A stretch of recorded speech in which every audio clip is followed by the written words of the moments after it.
Today's model of success will be presented in Romanian and English, with subtitles in Arabic, Aulasis, Vietnamese, Chinese, English, French, German, Hungarian, Indonesian, Italian, Japanese, Korean, Mongolian, Persian, Portuguese, Romanian, Russian, and Spanish.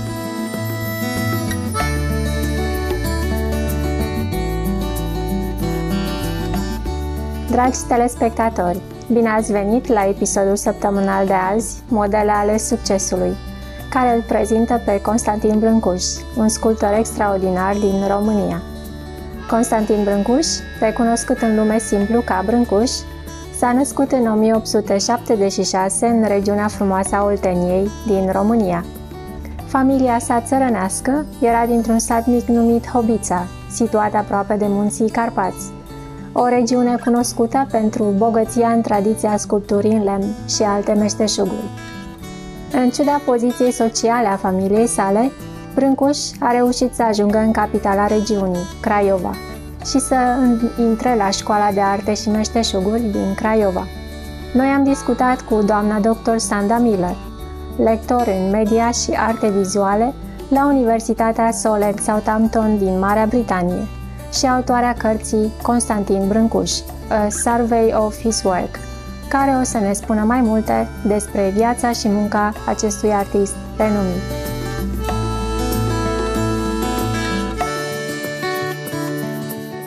And the Craiova School of Arts and Crafts was in fact one of the first in Europe at that time, where they actually learn, practical skills like carpentry, which is how Brâncuşi actually started his career. He learned to make furniture.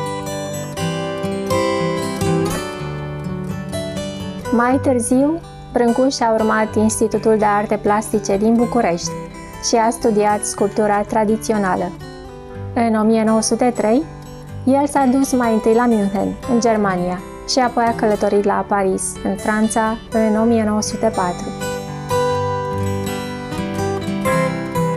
When he hit Paris in 1904, he was already 30 years of age, and he started to train at the Académie des Beaux-Arts in the atelier of a very well-known sculptor called Mercier. But because he was considered quite old by then, he had to stop.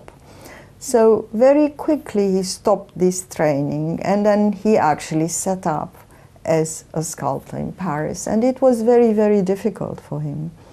He had no money, he was not known. In 1907, he turned his style around with a work called The Prayer. And I've argued in my first book that, in fact, his influence, unlike that of his contemporaries such as Picasso, who were looking towards African and Oceanic art and ethnographic art. Rugăciunea a fost comandată din România și face parte dintr-un monument funerar. Tehnica unică de sculptură a lui Brâncuşi și înfățișarea abstractă, fără trăsături reale, a unei tinere îngenunchiate, cu o mână încrucișată, arată începuturile unui stil revoluționar pentru care este recunoscut. This beautiful sculpture called The Prayer changed the course of European sculpture. And I think it's only much later with people like Henry Moore that, this credit is actually being given him. Mostly when you carve, you would actually use some models from which you carve. And a new technique, which is in fact a technique that was used by African carvers, was cutting directly in stone without having any preparatory drawings and things. So Brâncuşi starts this new technique, cutting directly in stone. And that was a huge revolution. And that starts around about 1907. And this really changed the course of modernist sculpture and painting as well. Stilul inovator al lui Brâncuşi a fost inspirat foarte mult de ideile filozofice ale lui Platon și la fel și de concepțiile contemporanului său, pictorul pionier francez, post-impresionistul Paul Cézanne.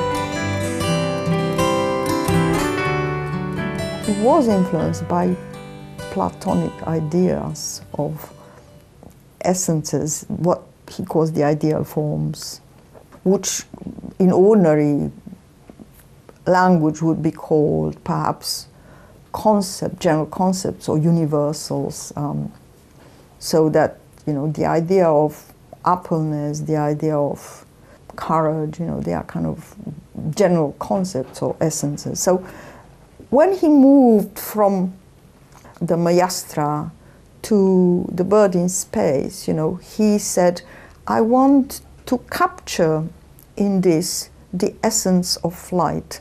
So moving from this bird or that to the essence, what flight is all about. So this kind of fusiform shape that he creates tries to capture the movement of a bird in flight. And then you see that the same, he does that with the fish. Now, Paul Cézanne himself somehow revolutionized painting with his idea of concentrating the vision in terms of what he called the sphere, the cylinder, the triangle, the pyramid. So instead of looking at apples, looking at the appleness issue, the essence of what an apple is, which is a sphere. That's very important for Brâncuşi later. And Brâncuşi more or less lifts that new vision into this particular sculpture, a bronze, which is in the National Museum of Bucharest, called the Prayer. Moreover, he removes one of the hands, and when later he tells his friend, and he said, I didn't put a woman in a cemetery, I made a prayer. The idea of moving from a woman to the essence of what a prayer was. Constantin Brâncuşi a continuat să sculpteze și să cioplească. El și-a dezvoltat în continuare stilul, simplificând formele în obiecte geometrice. În acest proces, el a făcut numeroase versiuni ale capodoperelor sale, cum ar fi Muza adormită. What he does, you see the shape of the block of stone, and he just cuts gently on the surface. And then the third important turning point, he moves completely away from this rather rough kind of approach to creating those beautiful motifs, you know, the muse, the sleeping muse, Mademoiselle Pogani, the birds, okay? And here you see this process that made him famous of reduction or simplification. He starts with quite a simplified version of Mademoiselle Pogani's head, which is peculiar but still recognizable: eyes, nose, hands. That's version number 1 in 1913. In 1919, version number 2, Pogani 2, details start to disappear. Eyes are not there anymore. The hands are actually joined into one. By 1933, when he made the third version, it's practically gone. So you end up with something that vaguely resembles a human head, but you have to look very hard. Munca lui Brâncuşi a fost modelată de diferite culturi, pe care el a observat în călătoriile sale lungi. El a fost inspirat de mulți alți artiști și intelectuali renumiți din Paris, cu care s-a împrietenit, cum ar fi pictorul spaniol Pablo Picasso, poetul și criticul american Ezra Pound, pictorul post-impresionist francez Henri Rousseau, compozitorul român George Enescu și mulți alții. He was very good at absorbing everything that was happening around him, mingling it and turning it into recognizable Brâncuşis.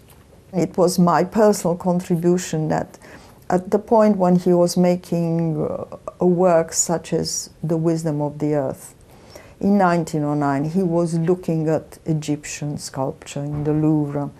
At that point, he made friends with a young painter called Amedeo Modigliani, and it was Brâncuşi who got him sculpting. Modigliani was in love with Egyptians. Then he comes to a more classicizing period. After this direct carving period, around about 1907 through to 1909, when he carves directly in stone. In 1909-10, he starts to create these perfect eggs, beautiful metaphysical eggs. There are the portraits, like the famous Pogani or the bird in space. They're highly polished, perfect. În 1910, el a întâlnit alt artist francez faimos, Marcel Duchamp, care o să devină prietenul lui bun și partener de artă. Marcel Duchamp a avut și o mare influență asupra unora din capodoperele lui Brâncuşi. Around about 1914, he for the first time returns to a technique which is actually working in wood. At that point, he does perhaps return a little bit to his Romanian heritage. At the same time, he becomes a very good friend of Marcel Duchamp. So when he had his two New York exhibitions in 1926 and 33, they're both curated actually by Duchamp. And Brâncuşi embarks on a very peculiar sort of practice, which I argue was directly under the influence of Duchamp. Firstly, he no longer buys any ready artifacts, so he actually creates an environment which was his studio. I mean, that's, to my mind, his greatest work of art, his actual studio. Everything in the studio is made by hand, by him. Chairs and tables and everything. And he uses those pieces of wood, sometimes as chairs, sometimes as bases for sculpture, sometimes they become sculptures. And he rotates them so that their categorical status starts to change. They become a base, and then a sculpture, and then a chair again, and maybe something else. And that playfulness, I argue, comes directly from Duchamp. Reputația lui Brâncuşi s-a extins odată cu ideile sale noi și creațiile sale frumoase și până în 1917 numele lui a călătorit până în Statele Unite. Opera lui Brâncuşi a inspirat nu numai publicul, ci și pe ceilalți artiști. From about 1917 onwards, he gets to be pretty well known and loved in New York, and starts to sell quite well. I suppose after his death in 1957, he gets to be known via his followers, people who have met him. Henry Moore, Barbara Hepworth and Ben Nicholson, and then the whole of the minimalist movement, Carl Andre. The Japanese sculpture is profoundly influenced by Brâncuşi.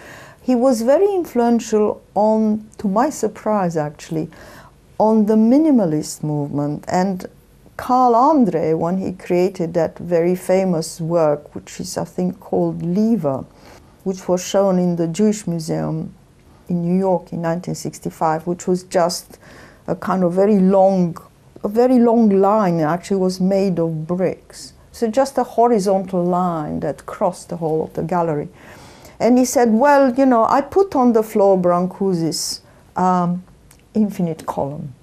Brâncuşi's infinite column goes up, mine is on the floor. The whole idea, which is very important in Brâncuşi's one and only public monument, which is this column of the infinite. It's in fact a trilogy in Târgu Jiu.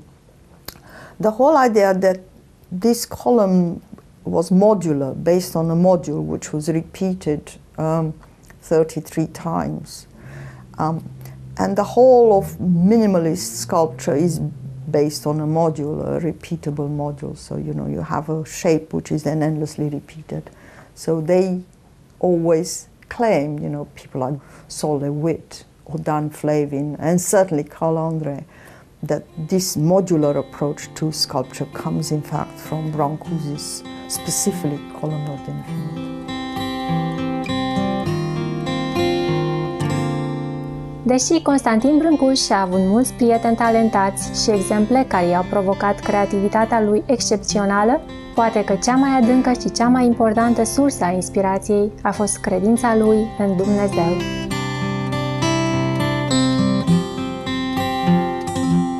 He was a very religious man, and you know, God played an important part in his life. His search for divinity, that might have come into it as well. What is also interesting is he was particularly influenced by Tibetan thinking, and one of the books that he loved was The Life of Milarepa, which he had was translated into French, I think, by Evans Weiss, I think his name was, in 1929. And from then on it became a sort of book that he always had by his bedside table and always referencing Milarepa. I would say the metaphysical was a profound aspect of his sculpture. În ciuda realizărilor sale extraordinare, Brâncuşi a păstrat o rezervă și nu a vorbit deloc despre el sau munca lui. Cele câteva cuvinte pe care le-a lăsat au fost pline de înțelepciune.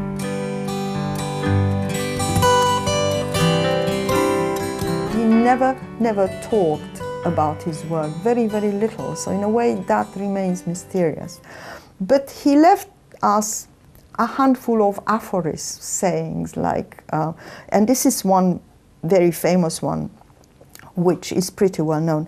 I give you pure joy, look at my sculptures until you see them. Those closest to God have seen them. Being close to God is to leave behind the contingent, is to tackle the principle, the essence of things, is to steer one's eye towards the absolute.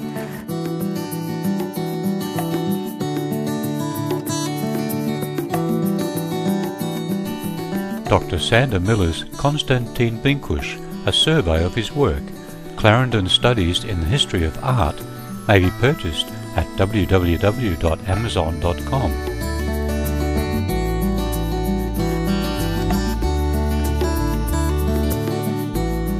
Prin a împărtăși lumii talentele sale artistice fascinante, Brâncuşi ne-a adus aminte la toți de valoarea simplității în viață. Cele mai sincere mulțumiri, doamnei dr. Sander Miller, pentru că ne-ați împărtășit opiniile dumneavoastră pline de valoare despre talentatul sculptor român, Brâncuşi. Să fiți binecuvântată cu multă sănătate și succes ca să continuați să împărtășiți publicului despre comorile artei. Stimați telespectatori binevoitori, vă mulțumim pentru compania azi la Modele ale Succesului.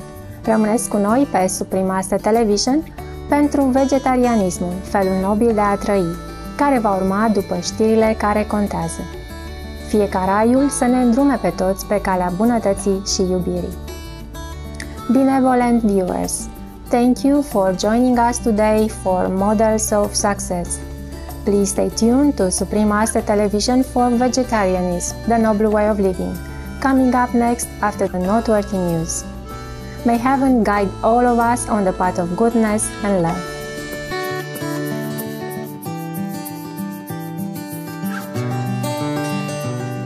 For more details, please see www.suprememastertv.com/MOS.